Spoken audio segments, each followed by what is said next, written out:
Hi friends, welcome back to Adhikari Bano. आज मैं आपके लिए लेकर आई हूँ कॉन्स्टिट्यूशन का हमारा फर्स्ट टॉपिक। आज कॉन्स्टिट्यूशन का इंट्रोडक्शन पार्ट हम स्टार्ट कर रहे हैं, जिसमें 3 यूनिट्स कवर करेंगे। आज हम लेंगे first unit, that is state and governance. Definitely constitution एक थोड़ा सा लेंदी पार्ट पड़ता है, स्टूडेंट्स को दिक्कत आती है, बट उसे अगर आप समझ के याद करेंगे तो आपको चीजें डेफिनेटली समझ में आएंगी। आप चीजों को रिलेट करेंगे, आप आराम से याद कर पाएंगे। ठीक है, तो आज हम स्टार्ट करते हैं हमारा फर्स्ट टॉपिक। ये मेरे हैंड रिटन खुद के बनाए हुए नोट से, आप ध्यान से देखिए, समझिए, आपको चीजें समझ में इजीली आपको भी आ जाएगी। ठीक है, तो स्टार्ट करते हैं हमारा आज का first topic, state and governance. State of nature is the force to understand the origin of the state and nation। सबसे पहली चीज, बेसिक यूनिट हमें समझने की जरूरत है कि ये स्टेट या नेशन या कॉन्स्टिट्यूशन, इसकी बेसिक यूनिट का है। ये शुरुआत कहाँ से हुई, बीज क्या था जो जमीन में कभी बोया गया और फिर एक इसने इतने बड़े कॉन्स्टिट्यूशन का रूप लिया। तो state of nature is the force to understand the origin of the state of nation. जैसे आपकी कॉन्स्टिट्यूशन का नेचर है, that is the core of your nation और स्टेट। ठीक है, in this theory people were living according to their own nature, according to their self interest, which led to conflicts. Definitely अगर constitution नहीं था जब, तो लोग अपने अपने हिसाब से जीते थे, झगड़े होते थे, कॉन्फ्लिक्ट्स होते थे। फिर कहीं ना कहीं किसी के दिमाग में आया होगा कि नहीं, कोई ऐसे रूल्स एंड रेगुलेशन होना चाहिए, कोई किसी अथॉरिटी होना चाहिए जो इन सब चीजों को क्लोजली ऑब्जर्व करे, एंड लोगों को एक डर होना चाहिए कि नहीं, ऐसे हमें रहना है, इसी किसी के साथ गलत नहीं करना है। तो शायद कहीं ना कहीं सोसाइटी में एक यूनिफॉर्मिटी होगी। Social contract theory was made to remove this conflict. कौन सी थ्योरी बनी? Social contract theory. ये आपके मेंस के लिए इंपॉर्टेंट है आंसर राइटिंग में। ठीक है, a mutual agreement was done between the people to establish organised governments in exchange of certain benefits and protection. ठीक है, they will surrender their same rights in lieu, in some rights in lieu the government will protect their rest of the right, hence led to birth of state।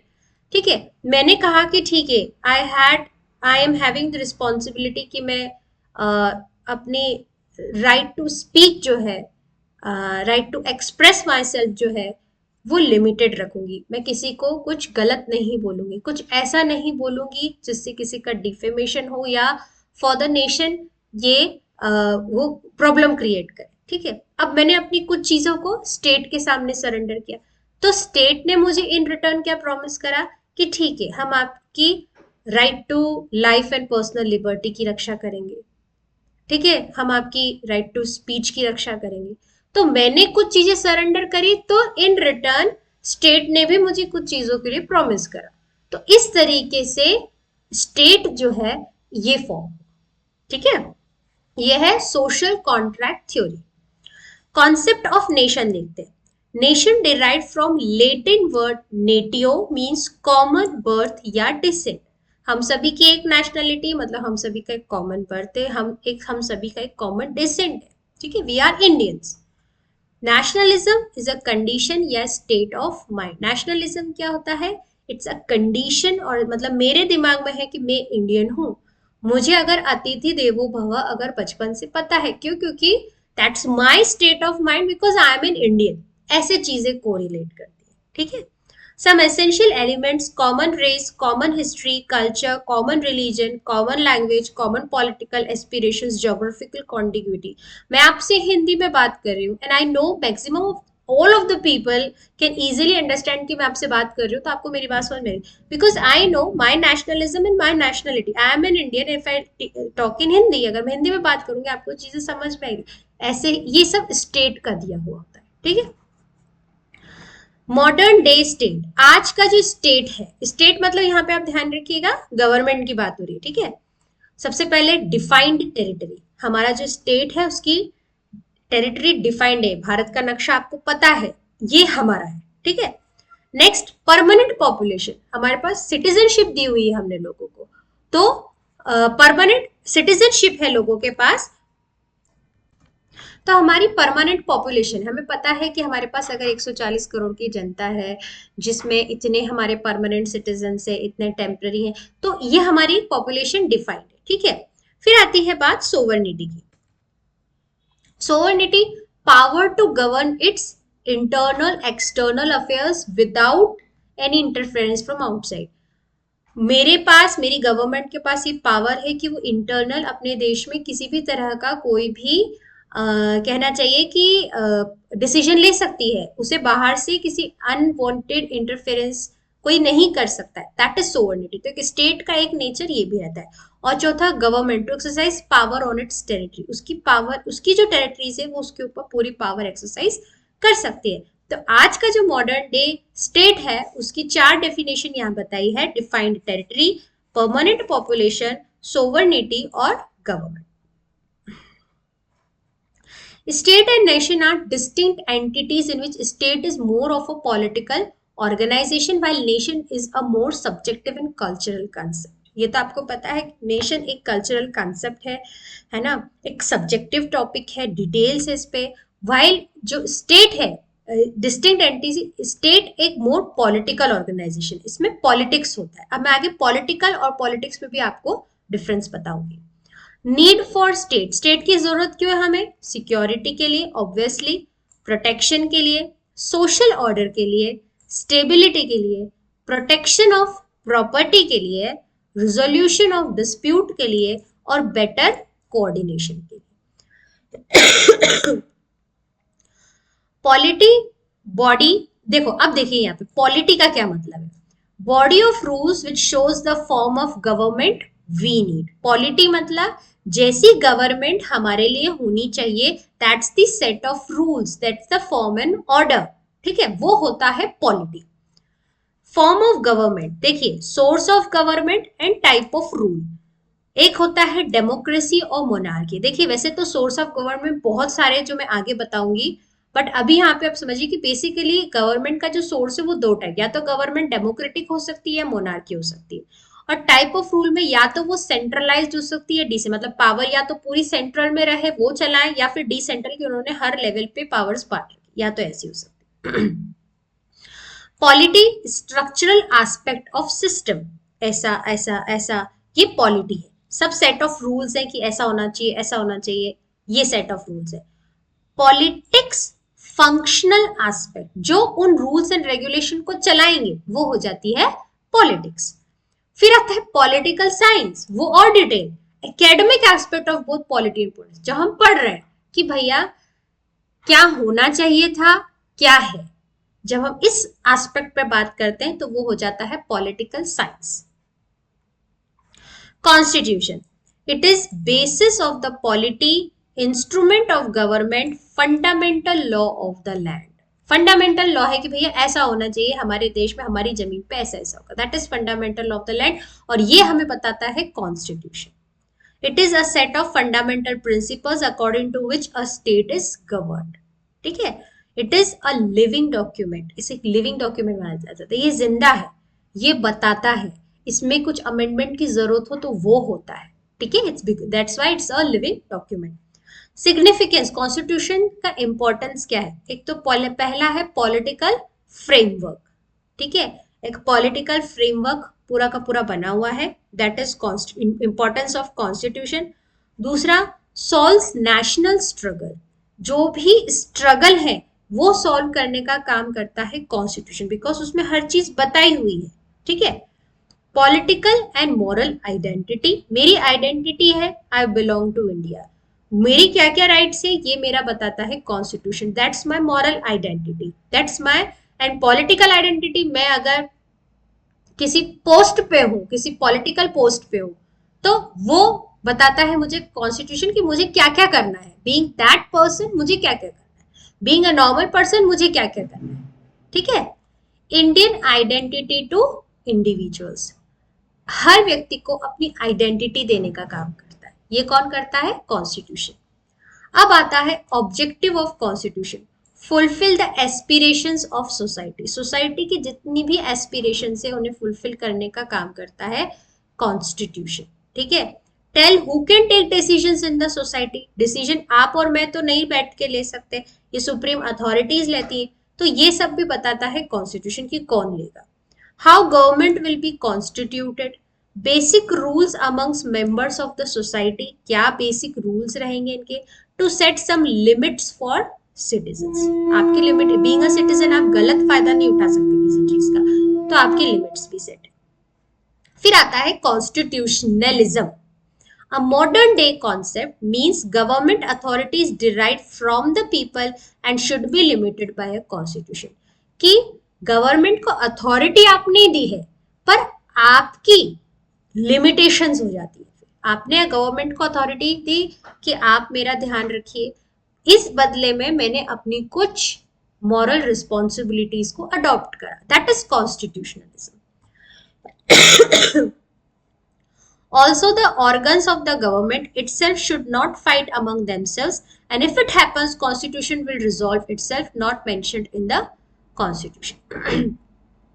यानी कि अगर state में ही, country में ही किन्हीं दो organs में भी conflicts हो जाता है तो उसे सॉल्व करने का काम कौन करता है? कॉन्स्टिट्यूशन। ठीक है, and even if it happens, constitution will resolve itself, not mentioned in the constitution. ये कॉन्स्टिट्यूशन में मेंशन नहीं है बट कॉन्स्टिट्यूशन की बात उसे माननी पड़ेगी। ठीक है, जो मतलब जो उसमें लिखा है वो उसे मानना पड़ेगा। Constitutional morality, commitment and adherence to the principles and values of the constitution, words not mentioned in the constitution।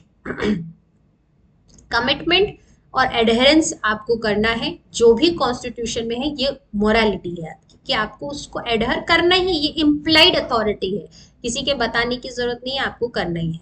और जो वर्ड्स कॉन्स्टिट्यूशन में मेंशन नहीं है, that you have to think according to the moral values कि क्या ये होना चाहिए, दैट इज कॉन्स्टिट्यूशनल मोरालिटी। अब आती है बात टाइप्स ऑफ कॉन्स्टिट्यूशन। मैंने आपको ऊपर बताया था कि मैं आपसे वो डेमोक्रेसी और मोनार्की वाली बात पे, अब आप देखिए कितने सारे कॉन्स्टिट्यूशन। सबसे पहला है रिटर्न कॉन्स्टिट्यूशन, रिजिड होता है।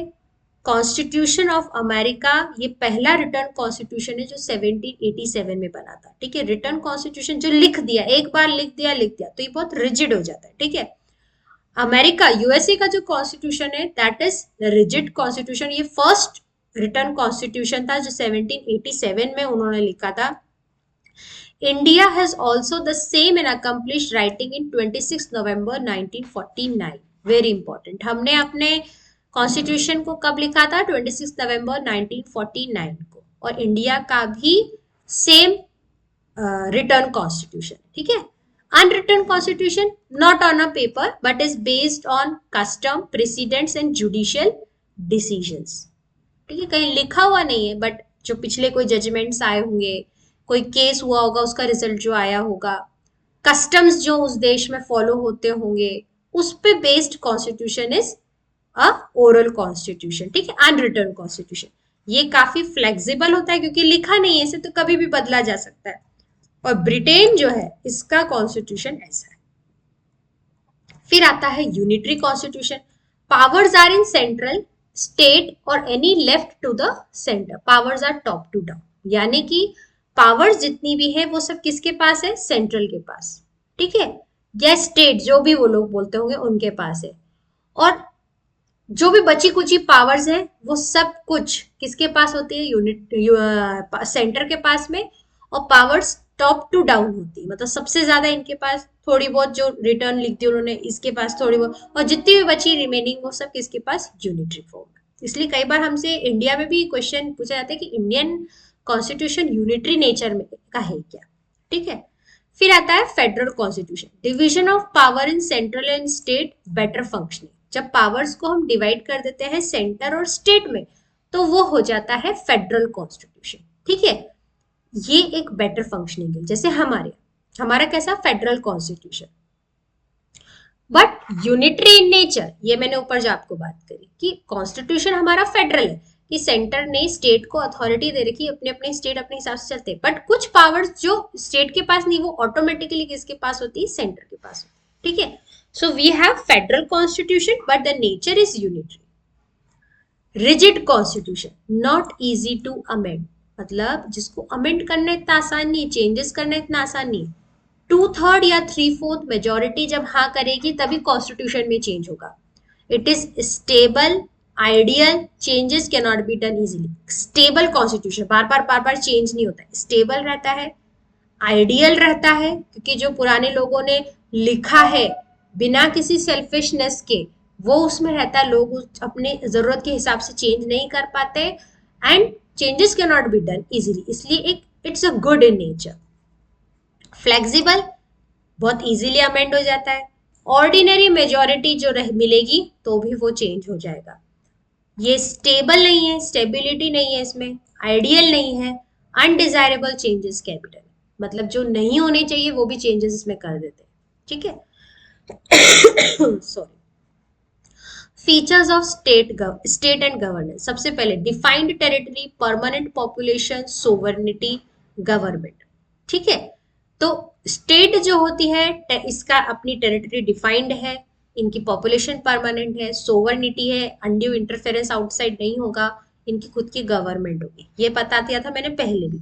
अब ये जो गवर्नमेंट है ये दो टाइप की होती है, एक होती है प्रेसिडेंशियल, एक होता है permanently sorry parliamentary.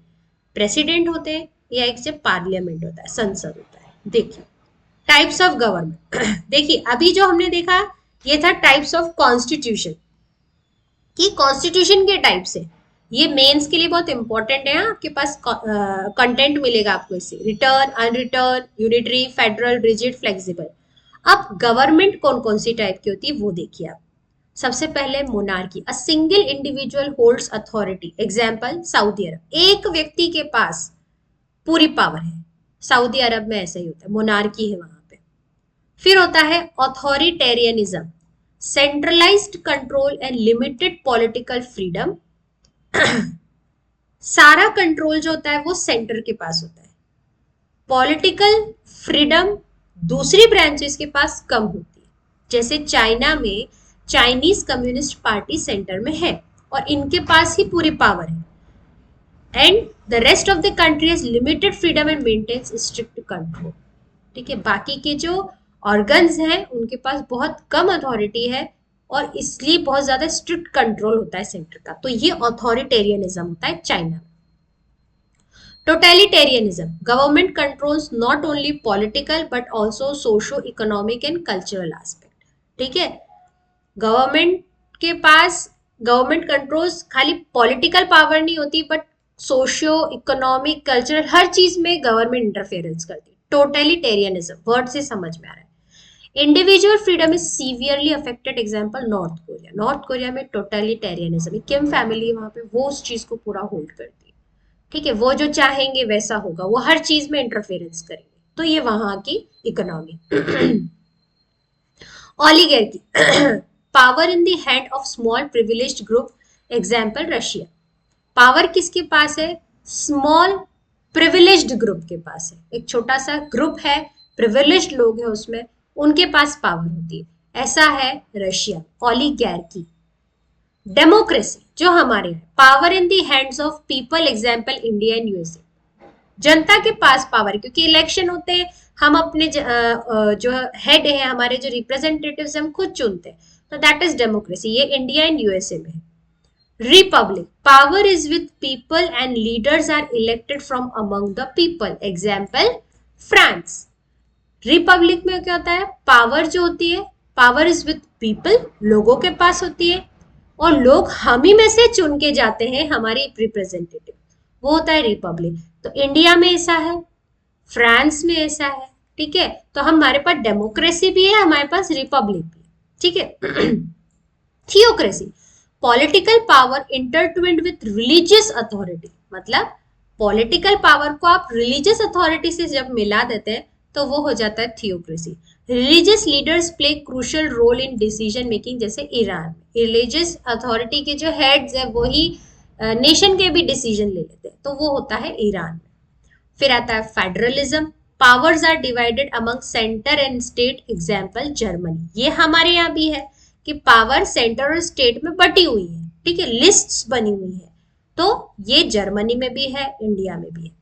Confederation, political sovereign of states with weak central government, example Sweden. इसमें क्या होता है कॉन्फेडरेशन में कि स्टेट के पास ज्यादा पावर आ जाती है, सेंटर के पास पावर कम रहती है, हर स्टेट अपने अपने हिसाब से अपने डिसीजंस खुद लेता है काम, बस वो स्टेट्स आपस में एक कॉन्फेडरेशन कॉन्ट्रैक्ट करके रह रहे होते हैं कि हम भाई स्विट्जरलैंड के लोग हैं, इतना कंट्री हमारा स्विट्जरलैंड, पर वो हर स्टेट अपने अपने डिसीजंस खुद लेता है, तो वो होता है कॉन्फेडरेशन, ये है स्विट्जरलैंड। तो ये बहुत इंपॉर्टेंट टॉपिक था, ठीक है। अब आती है बात गवर्नेंस की। Means process of decision making and the process by which decisions are implemented. जो प्रोसेस हम डिसीजन बनाएंगे और जिस प्रोसेस से हम डिसीजन इम्प्लीमेंट करेंगे, that is governance. Governance in public sector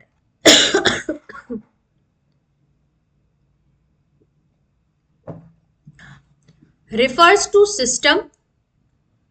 public sector में गवर्नेंस कैसे होता है, ठीक है।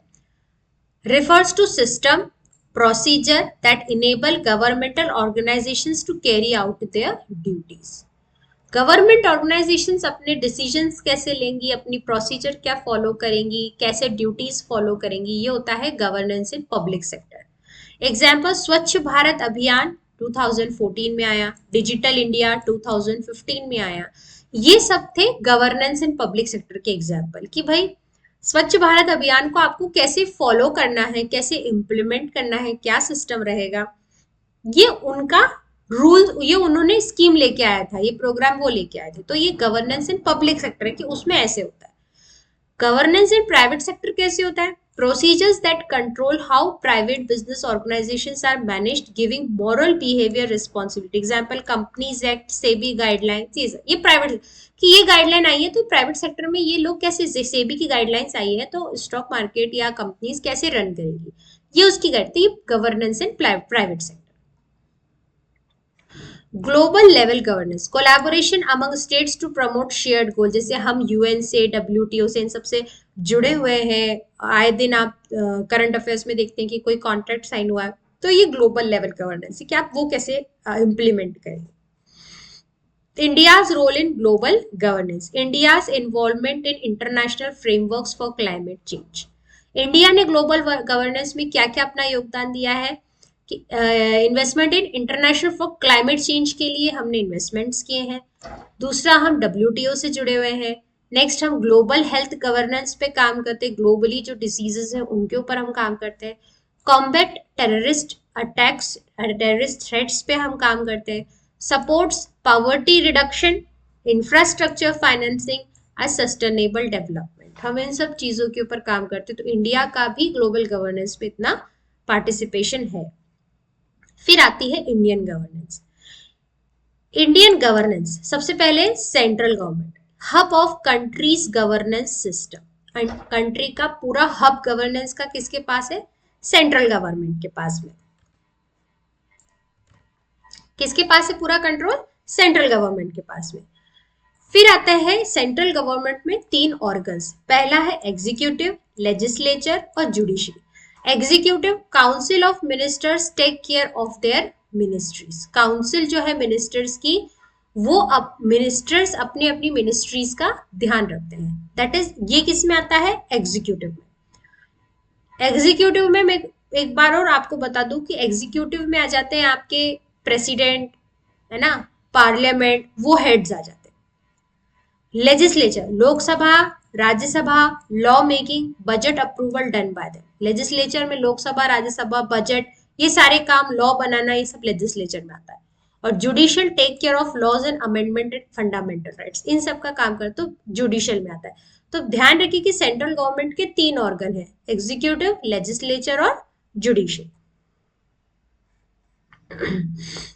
स्टेट गवर्नमेंट, स्टेट गवर्नमेंट में भी एग्जीक्यूटिव है जिसमें governor, CM, council of ministers, ये सब आते हैं। जैसे यहाँ पे एग्जीक्यूटिव में आप क्या रहे थे ना, prime minister, president, council of ministers, ये एग्जीक्यूटिव में। ऐसे स्टेट में भी same, governor, CM, council of minister. Legislature में आ जाता है लेजिस्लेटिव काउंसिल, लेजिस्लेटिव असेंबली, और जुडिशरी में आ जाता है high court, district court, other court. Same वही प्रोफार्मा है दोनों का।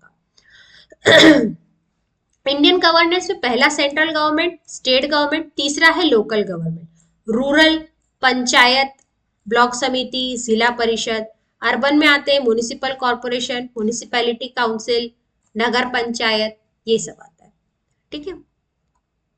Dimension of governance in India, dimensions अलग अलग किस डायमेंशन में फैले हुए हैं और वो किस डायमेंशन में कैसे काम करते हैं। जैसे पॉलिटिकल डायमेंशन की बात करूं कि वहां पे गवर्नेंस कैसे होता है, तो functioning of the legislature, behaviour of political parties, जैसे लेजिस्लेचर काम करेगा ये पॉलिटिकल में आता है, पॉलिटिकल पार्टीज कैसे बिहेव करेंगे ये पॉलिटिकल डायमेंशन में आता है, पॉलिटिकल एग्जीक्यूटिव्स और रिप्रेजेंटेटिव्स हैं वो कैसा बिहेव करेंगे, ऐसा नहीं कि उनके पास पावर है तो वो गलत चीजें कर सकते हैं, वो लिमिटेड है उनका काम करने का तरीका, ये पॉलिटिकल डायमेंशन में आता है।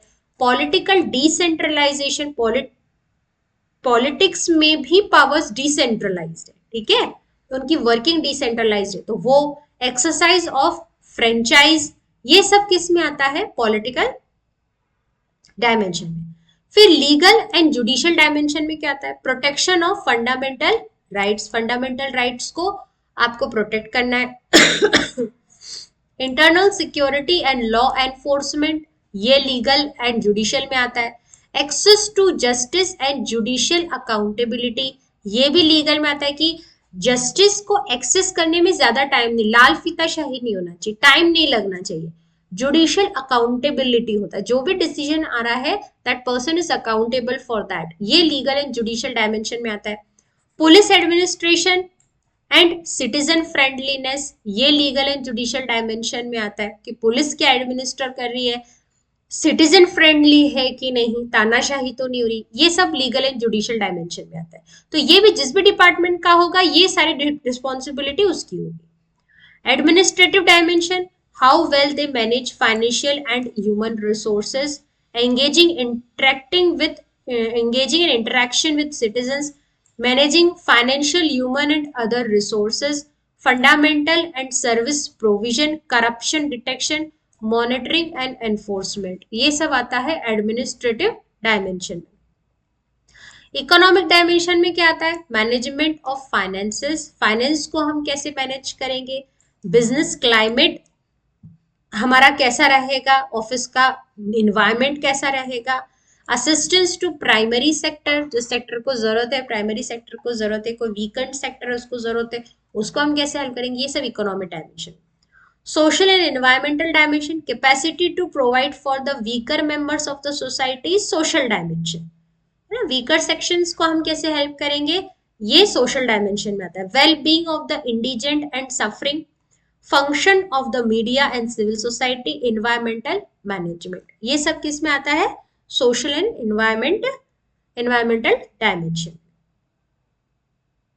Governance related issues in India, India में अब चूंकि इतने सारी पब्लिक है और इतने सारे सेक्टर्स एक साथ काम करते हैं तो डेफिनेटली गवर्नेंस में दिक्कत तो आती है। क्या क्या इश्यूज आते हैं, सबसे पहले लीगल एंड जुडिशियल इश्यूज आते हैं। क्रिमिनलाइजेशन ऑफ पॉलिटिक्स, पॉलिटिक्स में जब क्रिमिनलाइजेशन जुड़ जाता है, कहीं ना कहीं कहना चाहिए कि जुडिशियल प्रोसेस और लीगल प्रोसेस दोनों ही खराब होती, ठीक है। अब्यूज ऑफ पॉलिटिकल पावर, अगर आप आपकी पॉलिटिकल पावर का गलत इस्तेमाल करें वो भी लीगल एंड जुडिशियल इशू में आएगा। Decentralisation more in name than spirit, हमने कह तो दिया कि डिसेंट्रलाइजेशन है, पावर सब नीचे तक बटी हुई है सबके पास अपनी, बट वो एक्चुअल में ऐसा है नहीं, तो ये भी लीगल एंड जुडिशियल इशू में आता है। मतलब इन नेम तो है बट इन स्पिरिट नहीं है, ठीक है। Issues with under trial proceedings, जो प्रोसेस जो केसेस चल रहे हैं, लाल फीता शाही जो हम बोलते हैं, तो बहुत टाइम लग रहा है, सालों साल, 10 साल 12 साल लग रहा है जस्टिस आने में, वो गलत है। Delayed justice, lack of accountability in the judiciary, threats to life and personal safety, है ना, जुडिशियल से बहुत लेट आ रहे हैं प्रोसीडिंग्स के आंसर, है ना, मेरा काम तो है नहीं, मैं क्यों टेंशन करूं, मेरा क्या होगा, मेरी लाइफ को अगर थ्रेट है, तो ये चीजें कहीं ना कहीं अंडर ट्रायल प्रोसीडिंग्स में लेट करती है। तो ये एक डायमेंशन है जो बहुत वीक होता है लीगल एंड जुडिशरी का, ठीक है। तो गवर्नेंस में इससे भी दिक्कतें आती। Financial concern, ineffective economic management, economic management अगर अच्छा नहीं है आपका, एक्सटेंडेड बजटरी इम्बैलेंसेस, आपके कमाई बचत से ज्यादा अगर आपके खर्चे हैं तो ये एक इम्बैलेंस क्रिएट करता है। ज्योग्राफिक इनइक्वालिटीज, ठीक है, कहीं किसी जगह को बहुत अपॉर्चुनिटी मिल रही है, कोई एक क्षेत्र ऐसा है जिसको अपॉर्चुनिटीज नहीं मिल रही है, तो वो चीज है, ये फाइनेंशियल कंसर्न है। Administrative concern, lack of transparency in state में ट्रांसपेरेंसी नहीं है आपस में, है ना। ब्यूरोक्रेटिक डिलेज है, जो बड़े पोस्ट पे लोग बैठे हैं उनकी तरफ से डिले होता है। रेजिस्टेंस टू चेंजेस, लोग चेंजेस इतनी आसानी से एक्सेप्ट नहीं करते, जब रेजिस्ट करते हैं तो वो एक प्रॉब्लम क्रिएट करता है। करप्शन डेफिनेटली अब द बिगेस्ट पॉइंट। फिर आता है environmental and social issues, deteriorating physical environment in urban areas, urban areas में फिजिकल एनवायरमेंट को अगर आप खराब करते हो। Not giving basic services to poor, exclusion due to religious, caste and sex, है ना, अकॉर्डिंग टू जेंडर। अगर आप लोगों को नहीं यार लड़की है ये काम नहीं कर सकती, लड़कों लड़कों को दो, सिर्फ लिखा हुआ ऑन पेपर्स की दोनों को दी जाए, बट ऐसा नहीं होता है, वो कहीं ना कहीं प्रॉब्लम क्रिएट करता है सोशल इश्यूज का। Voiceless poor with limited opportunities, है ना, गरीब लोगों को they are voiceless and if you don't give them opportunities वो आगे कैसे बढ़ेंगे, ठीक है। या उनके नाम पे आप बजट फंड ले आते हो और देख दूसरों को देते हो, वो कहीं ना कहीं एक सोशल इशू है ना। तो ये एनवायरमेंटल एंड सोशल इश्यूज आता है। तो ये था हमारा आज का टॉपिक, जिसमें हमने गवर्नेंस रिलेटेड सारी चीजें देख ली कि स्टेट और गवर्नेंस कैसे होता है। ये डेफिनेटली एक सब्जेक्टिव टॉपिक था ना, प्रीलिम्स के हिसाब से तो थोड़ा कम कहना चाहिए, बट हाँ मेंस के लिए थोड़ा एक ज्यादा था कि आपको लिखने में आसानी होगी। तो यहाँ पे हमारा टॉपिक खत्म होता है। ये मेरे हैंड रिटन नोट्स थे, if you want them please contact me my DMs, I will help you out. और कुछ भी आपको हेल्प लगती है प्लीज आस्क मी। अब मैं अगला टॉपिक फिर एक नए सब्जेक्ट पे लेके आने वाली हूँ। अगर आपको चैनल ये वीडियो पसंद आया है तो चैनल को लाइक करें, शेयर सब्सक्राइब करें, और जस्ट बी इन टच। अगर आपको कुछ भी लगता है आप मेरे प्लेलिस्ट में जाके देखिए, एंशियंट हिस्ट्री हम काफी कुछ कवर कर चुके हैं, और साथ में एमपी का भी, हम एमपीपीएससी का भी टॉपिक्स व्यापम के लिए भी कवर कर रहे हैं, तो वो भी हम कवर करते हैं। आप वीडियो देखते रहिए, आपके लिए बहुत हेल्पफुल होगा। मिलती हूँ मैं अगले वीडियो में जल्द से जल्द आपको, तब तक के लिए थैंक यू।